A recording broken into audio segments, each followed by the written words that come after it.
Hello fire signs Aries, Leo and Sagittarius.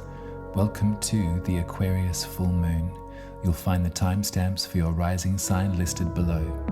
Hello Aries rising, welcome to your horoscope for the full moon in Aquarius, happening on Wednesday the 2nd of August at 4:33 a.m. if you're in the southern hemisphere with me.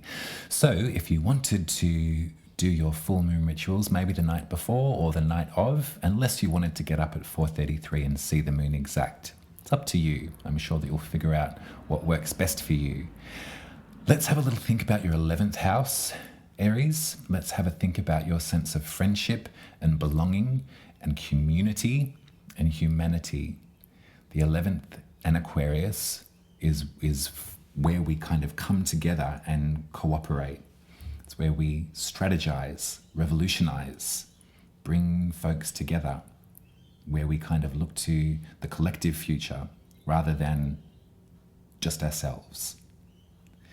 So in that way, a full moon does encourage us to sort of release what we don't need anymore. And having a look at the astrology that we've just sort of been through, and also what we've sort of got to come, I would maybe hazard a guess that whatever arguments maybe occurred or whatever friction kind of arose over the last couple of weeks, we do have an opportunity to do some aftercare for that. What I'm talking about is the opposition between Mars and Saturn. So if you remember in the last horoscope, I think I said on the 23rd, I think it was, that Mars and Saturn would be in opposition, and that oftentimes when Mars and Saturn are in opposition, there's a rupture. I'm reminded of the Tower card too. I think this is what we spoke about last time. And for you, this would have been a face-off or a conflict between your inner work, your spiritual work, your private work, the work that Saturn is really encouraging you to tend to over the next couple of years, your hidden work, in opposition with your physical reality, inner and outer. And so Mars and Saturn in that opposition, there could have been something that was triggered. There could have been something that blew up. There could have been something quite tense that maybe showed up for you at that time.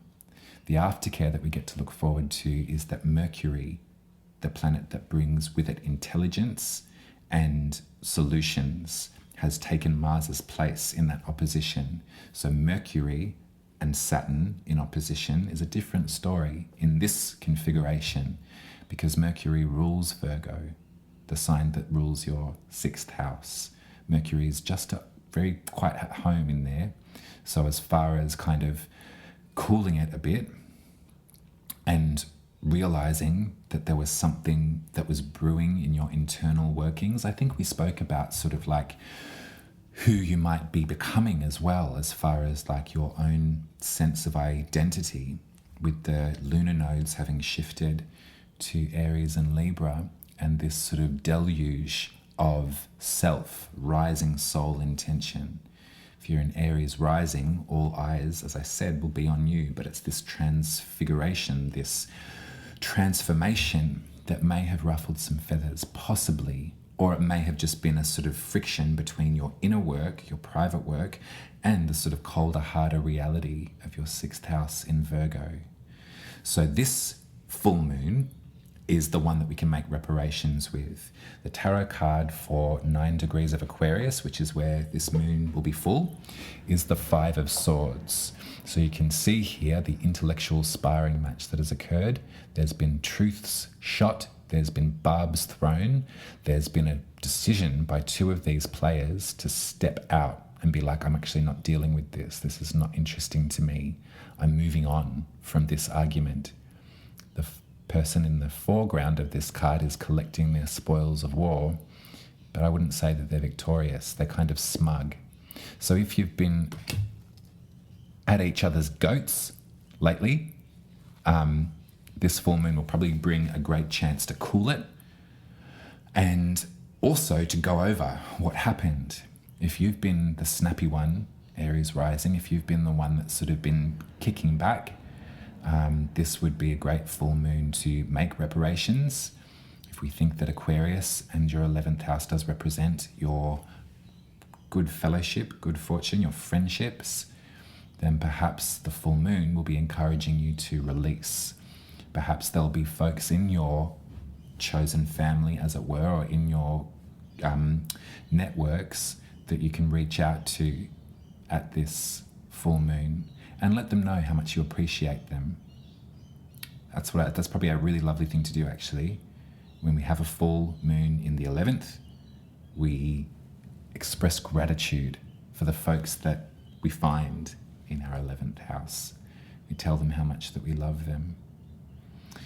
The other bit of astrology that we can sort of maybe touch on again is the idea that Venus is stationed retrograde in Leo, in your 5th house of expression, creativity, individual identity, the house of the inner child. So Venus is bringing with them that beautiful kind of pleasure and sensuality to that part of you. There is a bit of a sort of toing and froing, isn't there, between the sort of like the other and me, but what about me against the other? And that's probably where some of this kind of argumentative or tense feelings can come from, because it is a focus on you, Aries. There is a focus on you getting stuck into it. You know, the sun's in Leo too, so the sun and Venus retrograde in Leo in your 5th, you know, warming up that beautiful, I don't know, like at the ballet bar, warming up your, you know, your instep, or what do we say? You know what I'm talking about. Warming up the tools of the trade, warming up your creative implements. So as we sort of like nestle into this studio time, actually, okay, here we go. You're coming into this studio time, right? And this is where we kind of would like you to be, and we want you to sort of focus into those sort of inner chambers and get it flowing. This full moon wants you to maybe regard those around you and to possibly talk them up a bit, to celebrate them too. I hope that you've got a contingent of really supportive, really encouraging friends that show up for you, Aries, and that witness what you do and that bask in your glow and have you feel that you're on the right track. Sometimes a full moon can have us shed. It can have us sort of release and to let go what we don't need anymore.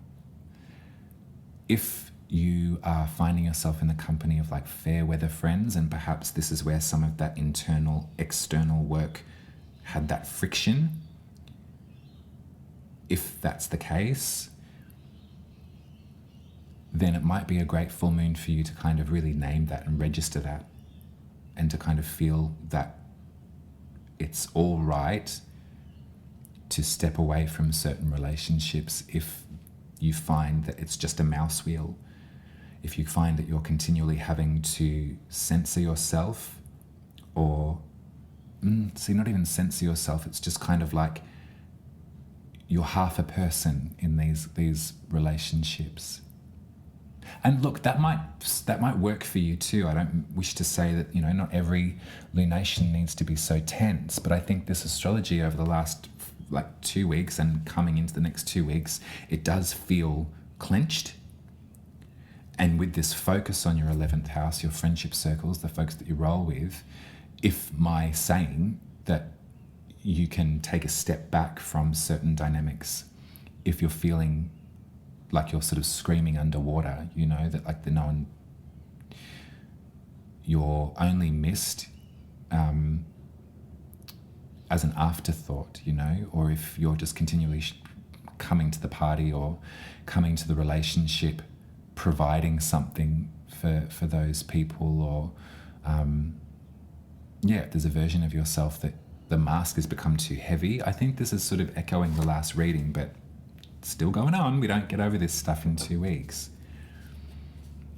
it might be good for you and you don't have to do anything, Aries. You don't have to sort of like cut them out, get the scissors and cut that cord. But I want you to feel Venus, and I want you to feel that sort of company of, the goddess of love and pleasure. And I want you to feel that in your creative zone and gravitate towards folks that see that there too. I'm not sure what it is that you do creatively, Aries, but I would say again that right now it's kind of imperative that you continue to do that. It's really imperative that you continue to front up, persona or otherwise, but your visibility is really valuable at this time. Remember that stuff we were talking about in the last horoscope about folks identifying in your image, folks having the confidence enough to see themselves in your silhouette and feeling that they can be themselves because of your work. That's really important right now. The vitriol hasn't changed since last fortnight. In fact, it's sort of rising again. Of course, as the closer we get to election season, the bigotry will arise.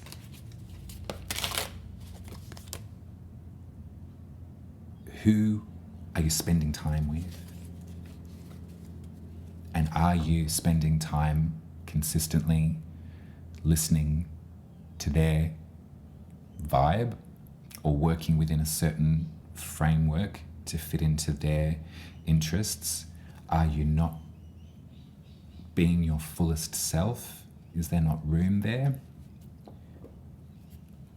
Counter to that, is there? And do you have some really great mates right now that you can amp up and celebrate at this full moon in Aquarius? I got the King of Cups, the Four of Swords, and the Seven of Cups. So, the King of Cups is an authority figure in matters of the emotional self, of the heart.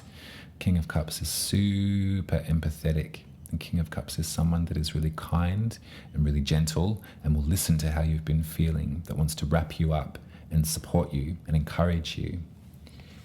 The Four of Swords is instruction to rest, is to sort of sit this one out. And the Seven of Cups is an ineffective way of deciding on something. It almost seems that there's sort of like too many nebulous options or not enough options.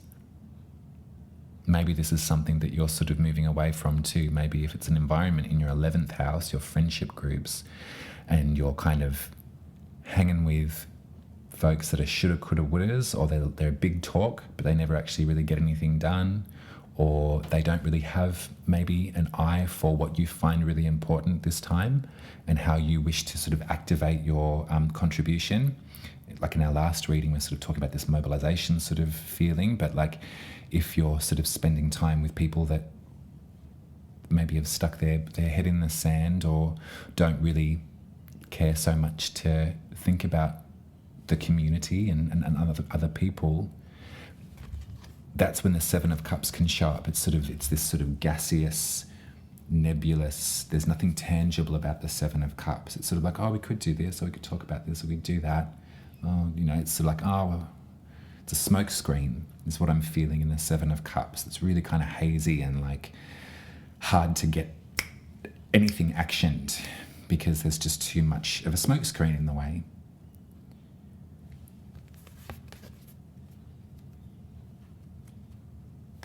The Four of Swords is like it's a rest from battle as well. It's sort of really taking a moment out of the situation. Who is this King of Cups?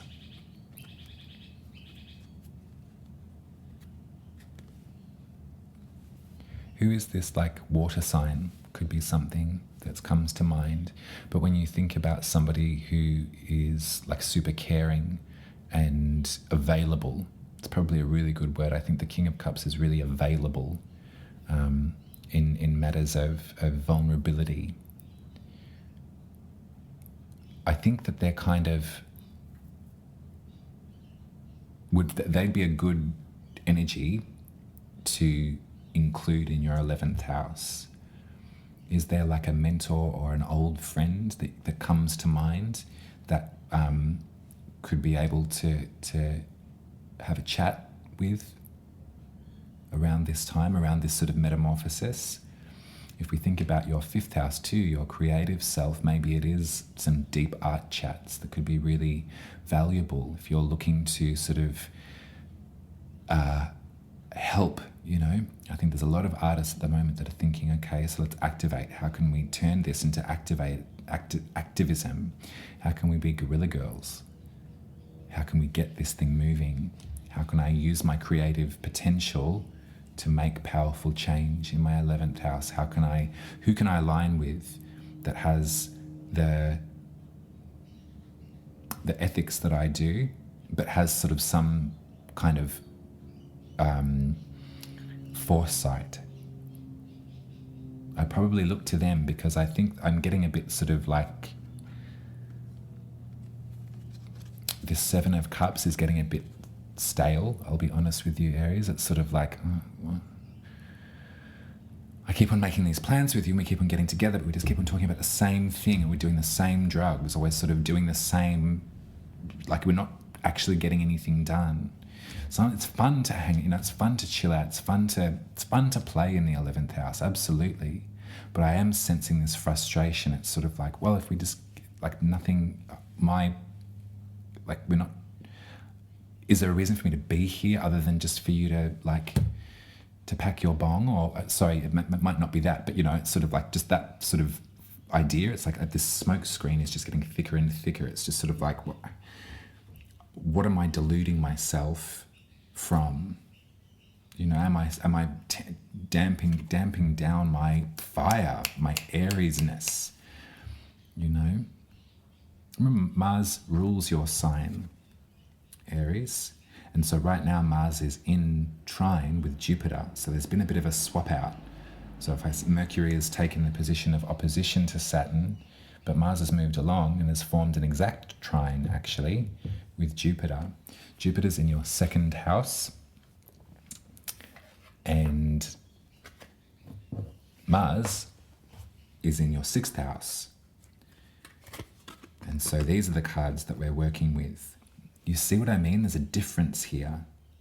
Everyone in the lounge of your 11th house seems to be happy enough to stare into their belly button and pick the lint out and not really get anything done. You're on a different sort of mission. Jupiter in your 2nd house of your values, your resources, your access to coin, how you're going to generate money, how you're going to take care of yourself, what you're going to do with your money too, how is that going to affect and help out your community. And Virgo in your 6th of rhythm, repetition. You know, we're breaking some sort of shackles here. We're breaking the chains. We're getting off the mouse wheel to innovate our 2nd house. So who are you doing that with? Because it's not the people in the smoke screen aren't really help. They're not doing it. They're all talk. You don't have to break up with them. You don't have to cut them out, cut them off at the knee, but refocus maybe at this full moon, Aries. Because Mars wants it. Jupiter's helping out. Let's get you back on track. Let's get you feeling activated and helpful and useful. Well, that's your reading, Aries. I hope that it was making sense. To close it off, 11th house, friendship, community, cooperatives. Who are you working with? Who are you hanging around with? Who's giving you a sense of good fortune? In Hellenistic astrology, the 11th house is called the house of good spirit, I think, or good fortune. I always think of PJ Harvey when I think of that beautiful song, Good Fortune. Listen to that, actually, at this full moon.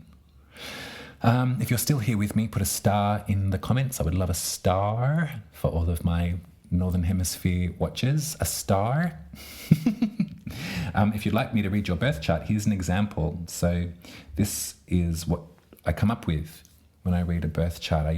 My technique has changed over the years that I've been doing this. I used to just scribble down notes and memorize and used a computerized version, but I found that just the simple act of sort of like drawing and taking my time to make something pretty keeps the information of your chart in my body. So that's an example of a birth chart, and I use the tarot too to read them. Head to umaruby.com. You can buy me a coffee at buymeacoffee.com/umaruby, and I'll be with you in 2 weeks, and we'll discuss the new moon in Leo. So this is where we're going to really zone in on your art studio, your rehearsal room, and we're really going to set some plans in that space. We're going to work with the energy of Venus retrograde, and we're going to create together. Beautiful things are going to happen. That I can be sure of. Well, I'll speak to you in 2 weeks then, Aries rising. Much love to you. Bye. Hello, Leo rising. Welcome to your horoscope for the full moon in Aquarius, happening on the 2nd of August at 4:33 a.m. if you're in the southern hemisphere with me. So for your full moon ritual, look to the night before or the night of, unless you wanted to get up at 4:30 a.m. and witness the full moon at exactitude. That you're always welcome to do. Let's have a little journey to your 7th house, Leo. Let's look to your relationships. Let's kind of get involved with the other. We can think about it romantically if you'd like. We can think about it in terms of your business partnerships. We can think about it in terms of folks that you hold really near. In some readings of the 7th house, it can sometimes have something to do with our nemesis too. But maybe, I don't suspect you've got too many of them, Leo. A full moon invites us to expel, to release, to shed, to kind of assess the house, assess the space in our lives that we find love and connection, and to give back, to let it go. If things have been really beautiful in relationship for you, then this is the night for gratitude. This is the night for celebration. If things have been tough, then this is the night to relinquish the anxiety, to think about those that are in our 7th house that might be giving us a bit of a workout in our mind. We might be thinking about them more often than we'd like to. We might be finding ourselves dragged back there. And so this full moon is the one that we can acknowledge that and not feel guilty, because it's kind of natural to do that. When folks have touched us, the process of saying goodbye is a consistent negotiation. And it doesn't mean that you're a failure if their memory springs up here or there or wherever. It's how we work with that and how we acknowledge that we've got some more work to do with release and letting go.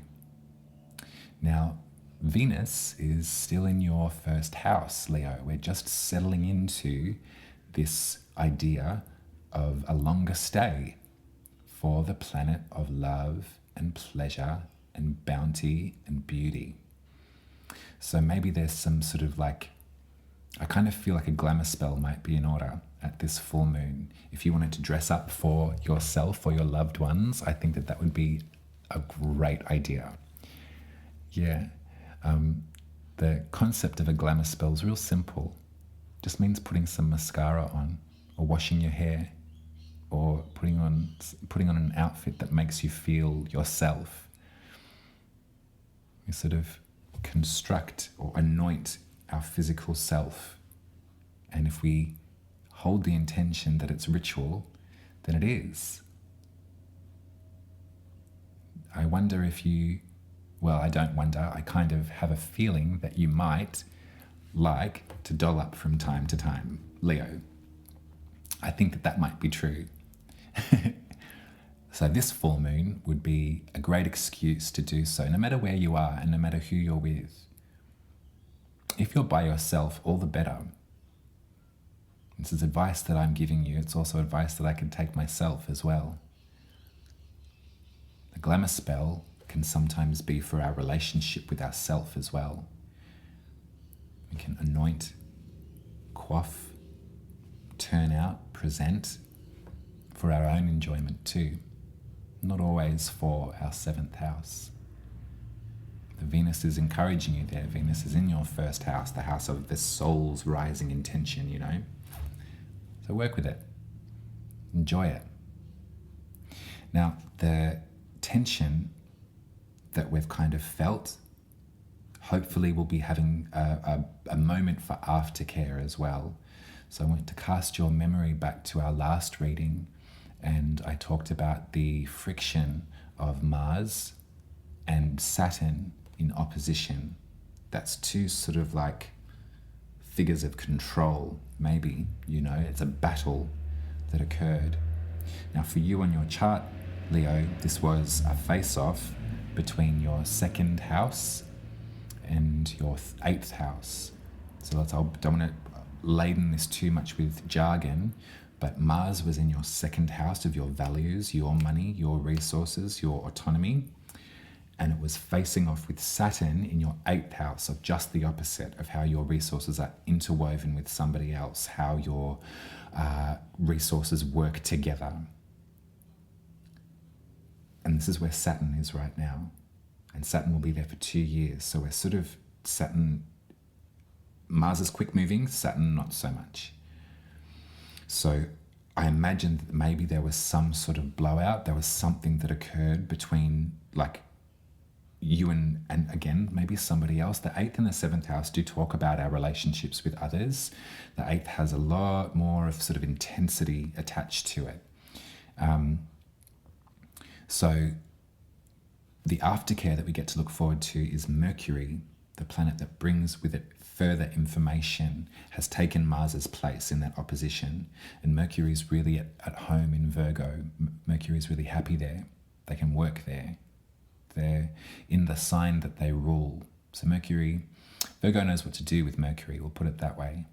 So as far as the aftercare of a potential blowout, argument, conflict, doesn't have to be, maybe it wasn't like a fight, but maybe there was something that kind of ruptured your 2nd house, what you've been working on, how you've been sort of putting things together. Mercury is here to bring the aftercare. Another thing to remember is that Mercury will station retrograde in Virgo at the end of the month on the 24th. So there's going to be an opportunity to go back over the finer details, the contracts, the shopping list, the to-do list. And we'll be working with Mercury in Virgo until September of this year. So there's plenty of time to go over the checks and balances, go over the budget too. Maybe it might be a good thing to do as well. Now that sounds all pretty like responsible, but maybe at this one moment of the full moon, it might be lovely to engage in the glamour spell and to look into your 7th house, and to maybe if it is recurring memories of a time gone by, it is a relationship that you've found it difficult to let go of. It is a relationship that you've been sort of having a really hard time putting to bed. Then take this moment, take this moon to, rather than try and run away from that emotional response, sort of sit there. Listen to what your body or your memory is trying to tell you and hear them out. The tarot card for the full moon, so at 9 degrees of Aquarius, the card that we're working with here is the 5 of Swords. So you can see that there's a decision to step away from all the sparring, from all of the animosity, from the arguments. The swords represent our mind, our thoughts, sometimes the truth. It can sometimes be weaponized. In this card, it's definitely weaponized. The truth has been weaponized. The folks in the background are stepping away from this mess. The one in the foreground is collecting the spoils of war, but not in a victorious way, in a lonely, smug sort of way. So maybe if this is a kind of pictorial of your dance with your memories from your 7th house, or if indeed there's been tension with folks that you love, then we can look to that card and we can be like, right, this is actually an instruction to drop the chop. I'm going to stop. We're going to stop. We're going to reassess this. We're going to come back together after I've cooled off, put on some lippy, and we're going to reinvestigate what's going on in this relationship. You do have Venus on your side, Leo. They're not going anywhere, I think, until September. So you're going to be all right. Do some meditation on Venus. Do some sort of deep dive into the significations of Venus for you, and discover for yourself what Venus signifies for you. This is what the great thing about astrology and the great thing about sort of like, you know, our ability to have input in it. This isn't scripture, you know. This isn't this isn't like there's no preaching going on here. This is interactive. Figure out what the signification of Venus might mean for you. You might have a very different definition or a different image in your mind's eye of what that looks like. I'm sure Venus would love that too. Venus loves the mirror, you know, beautiful. Loves to anoint. So have a think about Venus, and maybe do some work with Venus at this full moon, and I don't know, draw something. Draw Venus. What does Venus look like for you? I got the Lovers, I got the 8 of Cups, and I got the Empress. Yeah. Isn't that nice for us? The Lovers is a triptych. It's not just 2 people involved here. Definitely there is 2 folks in the garden, in relationship. They're mirroring each other, aren't they? That's what our 1st and our 7th house does. It mirrors. It's a mirror for each other. That's a healthy relationship, and that sometimes can be a bit difficult when we're being shown something that we don't want to see. The angel in this card, I think, is the reflection or the light that's being bounced back and forth between the 2. There's a recognition that we are the same.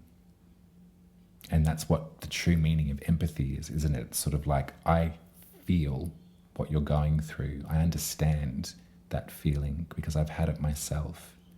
I see that you're reacting in a certain way because I too have reacted in that way. These, you know, sort of potentially negative emotions that you're feeling right now, I have also felt. I'm not going to stand righteously and deny the fact that I am human too. Sometimes Mars can really help us work through, as I said in the last reading, like our initial anger response. It's often covering up something, which is often fear of abandonment or the other. The 8 of Cups has a few different definitions. Some folks will tell you that it is indeed about abandonment. I like to think that in true Pisces fashion, there's a quest going on in the 8 of Cups. There's a stack of 8, but there's more cups to be found.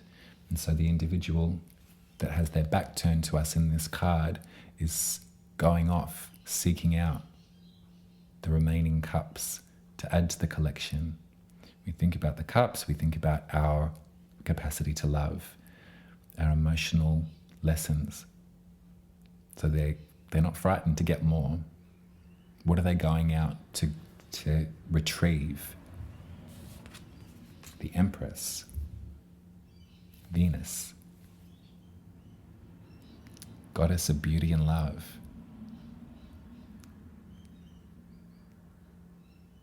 Venus is in you. Venus is in me. Venus loves to love. Venus loves to play. Venus loves to create. Venus loves to eat, to drink. to grow. I think the Eight of Cups is asking us what it is that you're off to retrieve, Leo. And I reckon Venus is gently reminding us that it's me. The last time that Venus was retrograde in Leo was in 2015. So maybe somewhere in there, and it was about it was July until September of 2015. So somewhere in there, if you can hark back to that period of time and think about your glamour spells back then, think about what you were engaging in or what you were about to embark upon in relationship to your glamour. And where are you now? And how can that period of time, 8 years ago in 2015, how can that echo, or how is that echoing now in relationship to how you consider yourself, how you feel about yourself, how you feel about your beauty, how you feel about your relationships, how you feel that you're being received in those relationships? What are you mirroring in each other? And what needs to be retrieved and brought back?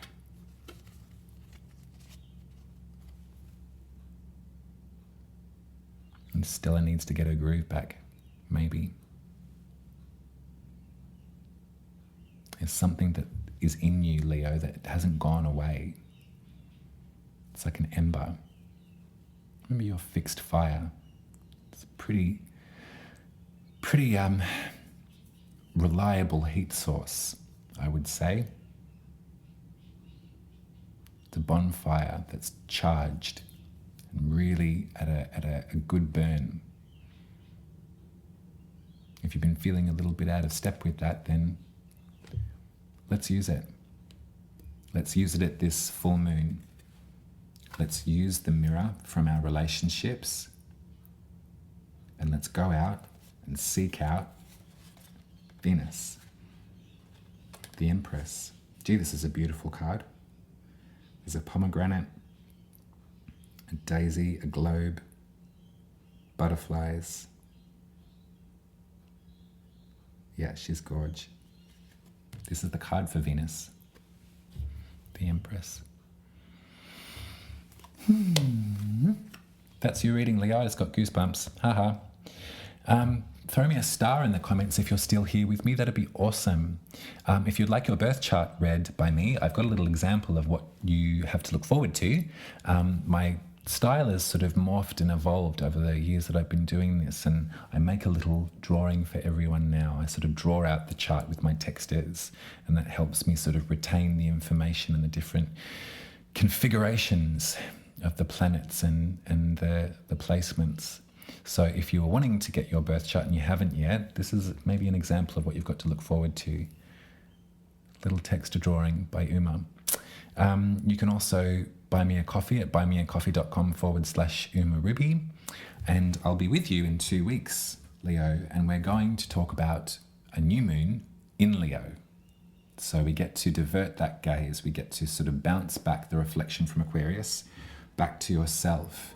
And with a new moon, when there's no light in the sky, we'll work with the energy that's here on the planet and we'll create. We'll ask for it. We'll work with Venus too. Much love to you. I'll speak to you then. Bye, Leo. Hello, Sagittarius rising. Welcome to your horoscope for the full moon in Aquarius, happening on the 2nd of August at 4:33 a.m. if you're in the southern hemisphere with me.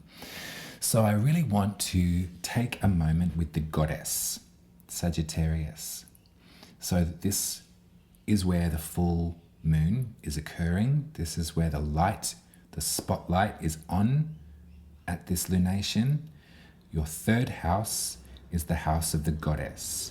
And I really want to give thanks to every single goddess that has touched our lives, that has inspired us, that has told the truth. We've had to say goodbye to a lot this year. In fact, the past 5 years have been really difficult as far as saying goodbye. The contemporary pantheon of goddesses is filling up in the spiritual sense upstairs. We lose them on the physical plane, and we know that they're all joining together above us. And I think that that's a really lovely thing to do at this full moon, if you do nothing else, but you just say thank you to the goddess, whatever that way, however, which way that resonates for you, Sagittarius.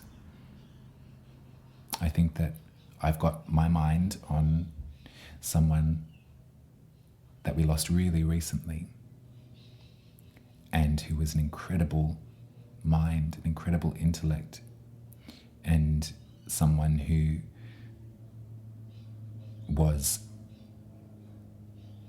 potentially maybe a bit ignored as well. And I think about Sinead O'Connor, I think about someone who spent their time here seeking, journeying, looking for answers. Sinead was a Sagittarius like you.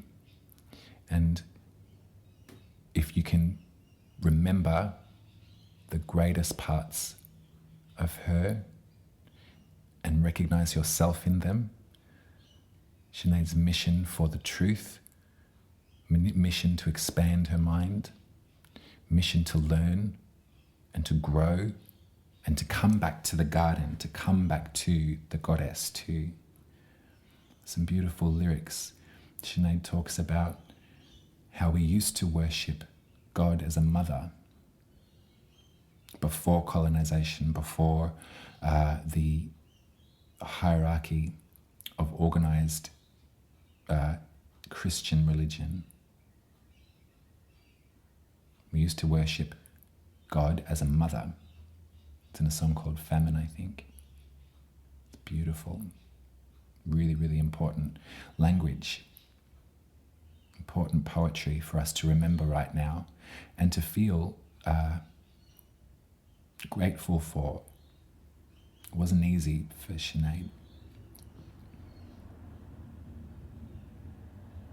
So a full moon in Aquarius will always be your moment, Sagittarius rising, to be grateful for the goddess, to express your gratitude freely and openly.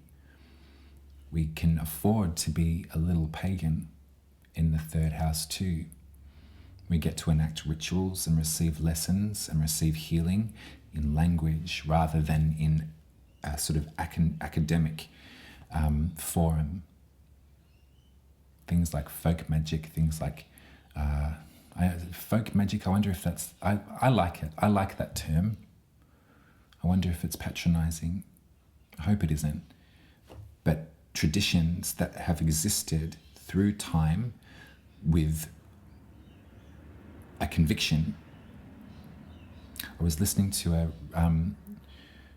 something on the radio the other day, and they were talking about recipes, and as far as like depending on what is your bloodline, however your family immigrated to here or there or the other, and what your bloodlines were fleeing from, sometimes recipes were the only form of culture to be held on to. Everything else was taken away or destroyed, or but as far as food, as far as memory, remembering, recipes are a totem of culture. That is something that can be handed down. When there's nothing to hand down except for knowledge and for language, then recipes are definitely a part of that. That's third house stuff. That's your village. That's your private environment, your goddess. So let's do a little bit of aftercare as well, shall we, Sagittarius? So remember in the last horoscope I was talking about the face-off between Mars and Saturn and the potential for some sort of rupture to occur in regard to your public self and your private self. Saturn is in Pisces in your fourth. So we're working with this energy for the next couple of years as far as you creating a healthy boundary to your magical possibilities, to all of your sort of free-flowing empathy. You're creating a container for that, and you're keeping that in sanctity is maybe a nice word for it.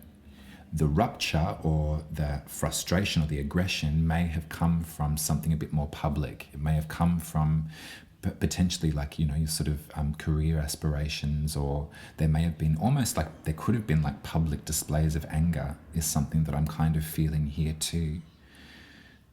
This rupture is now receiving a bit of aftercare. It's receiving a bit of a salve from the planet Mercury, who has taken Mars's place in that direct opposition. So it's at 5 degrees now of each sign. And Mercury is really at home and comfortable and helpful in Virgo. There are 2 signs that Mercury rules. That's Gemini and Virgo. And so as far as aftercare after rupture, they're bringing perhaps further information that can be used. Potentially there might be a little bit of doubt or tension if you're sort of working or angling towards a certain project or a certain way of living. Perhaps you're restructuring home again. This could be to do with your ancestral lines too. This could be to do with your bloodline. The 4th can speak to that if that's something that you respond to or have access to. Some of us don't. Some of us rely sort of on our chosen family to piece together our bloodlines, our ancestry. For queer folks too, we sort of use our queer ancestry, our queer bloodlines, our for a sense of belonging and a sense of roots, you know. In any case, Mercury is going to bring some intellect, some intel, and they're also going to station retrograde at the end of the month. So in about 3 weeks after this full moon, they're going to station retrograde in Virgo. So there's going to be a long period of going over the finer details, of reassessing perhaps some of this mid-year tension, and making the right decisions that will benefit your public self, your legacy, and your absolute need for privacy. So, I'm going to get you some intuitive tarot, I think, Sagittarius. And yeah, I apologize if I sort of went in there too quickly with... I'm not going to say sorry. I know a lot of people that really loved her. I'm thinking about Morrissey. Morrissey wrote this incredible blog post on his website in retaliation to the vacuous tributes, as far as he saw it, to Sinead's iconography. And I understand that too. That's a very valid criticism to have in the face of platitudes from recording companies that dropped her, and from a very vicious media, and from the continual kind of spray of hatred that came from folks in power that saw Sinead speak her mind. I can see that that would be something that Morrissey would want to write down and be like, keep your platitudes, keep your floral tributes. She was a real person, and she had a lot of real pain that went disregarded. But I like to remember my individual relationship with the work. You know, we can sometimes when you're sort of thinking about public figures, also when you think about the goddesses too, you know.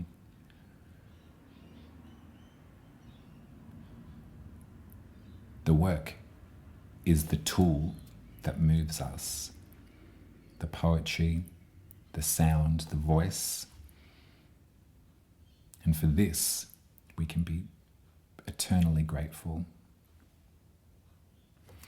I got the 7 of Pentacles. I got the 10 of Cups. Oh, this is a beautiful version of the 10 of Cups. This is a new deck. A lovely friend of mine just gifted them to me, so I'm just coming to learn them. And I got the King of Wands in reverse too. So I want to start with this. Actually, you know what? We can... Yeah, let's look at them all together.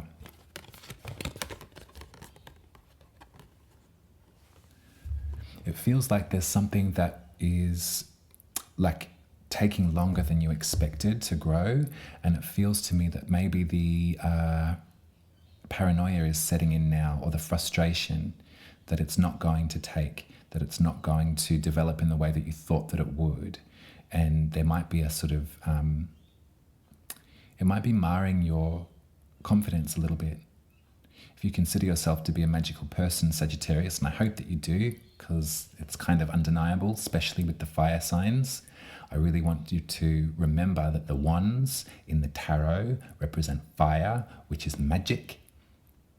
So you are a magical person. What you're doing in this life is incredibly potent, incredibly special, and I want that for you. I want that to be something that you can lean on when the going gets tough as well. Your rituals throughout the day, or the way that you consider your relationship with plants and animals and the natural world around you, that's magic. And that's beautifully, beautifully, beautifully potent and much appreciated. But I can imagine that if you're sort of attempting or willing or wanting to build something that is taking longer than anticipated, you might sort of have a feeling of like, yeah, it might sort of feel that like you're questioning your ability. The King of Wands is the king of magic. It's the sort of authority figure that waves their beautiful wand and is really attractive and charming and remembers everybody's name and connects people and brings them back together and creates something, creates a space, creates a movement, creates a philosophy. And they've got a great aptitude for their magic. They know exactly what to do, and they've been working at it for their whole life too. There's something kind of really sensual and kind of inviting, engaging about the King of Wands as well. When the tarot cards come out in reverse, you can sort of flip that script. You can maybe think to yourself of, you could say the opposite of what I just said, or you could consider a personality like that feeling out of step, out of place, out of connection with themselves. Kind of feels like, I don't know if you've got a relationship with depression, or if you know someone that does. You can always tell when someone is going through something difficult because the color of their eyes and the texture of their hair as well. It's not their fault, and it's not your fault if that's something that you're maybe feeling at the moment, Sagittarius. And this could be the weight, this Seven of Pentacles, this sort of like, I thought that I'd done my work. I thought that I moved through that. I thought that I got that sorted out. You're not a failure. And probably a good time to remind you that if we consider time in this way, and stop me if you heard it before, but it's true, like that sort of linear time is going to bring about feelings of failure, or feelings of being further and further away from happier times, or from your objective, from your goals, from your happiness. And that could start to make you feel like a King of Wands in reverse, a bit of a failure. Time does this, the Zodiac does this, Tarot does this. It's okay. When it rains, you're not of the rain. The rain happens, and you can patiently and delicately wait for the weather to clear, but you're not going to get sunk down the gurgler. You're going to be all right. Did you know that rainbows are circular too? I'm just looking at this 10 of Cups here, and you can see that beautiful rainbow at the top. But a lovely friend of mine showed me this incredible aerial photo of a rainbow, and we think of it as an arc, as a bow. It's actually a sphere, it's a circle. From further up, I think you need to get a little bit higher up to see the full circle, or it's a certain vantage point that one must find when looking at a rainbow. But it's a full circle. And I think that's really beautiful. We all have the 10 of Cups to look forward to. And it goes away, and it comes back. It goes away, and it comes back. If you've been a bit blue lately, Sagittarius, I'm giving you a hug right now. And I know that you know that the best way to work with that kind of feeling is to talk to a professional, to really sort of try as hard as you can to engage in some proper therapy with a psychologist. The act of talking about it is just part of the beauty of dealing with it.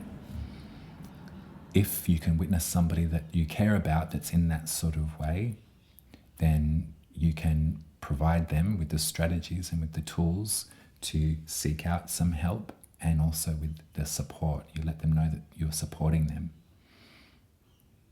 I think we were talking about Sinead for a purpose in the beginning of this reading. She is a Sagittarius too, and we love her, and we're so grateful for everything that she provided this life with. We'll cherish those songs forever. That beautiful poetry will live on. Thank you, Sinead. All right, that's your reading, Sagittarius. If you'd like to get your birth chart read by me, here's an example actually. I'll show you the little drawing that you'll get in your reading. My style has sort of evolved over the years that I've been doing this. I used to sketch out the chart really quickly and write lots of notes and sort of try and cram and get all the information in front of me. But I found that with simplicity and with ritual, a bit of time, not too much time taken, but enough to draw out the chart, make it beautiful, it puts the information in my body and I get to remember what's going on in there. So yeah, if you've never had your birth chart read by me, that's an example of what you might get. And I use the tarot as well, and we connect the two.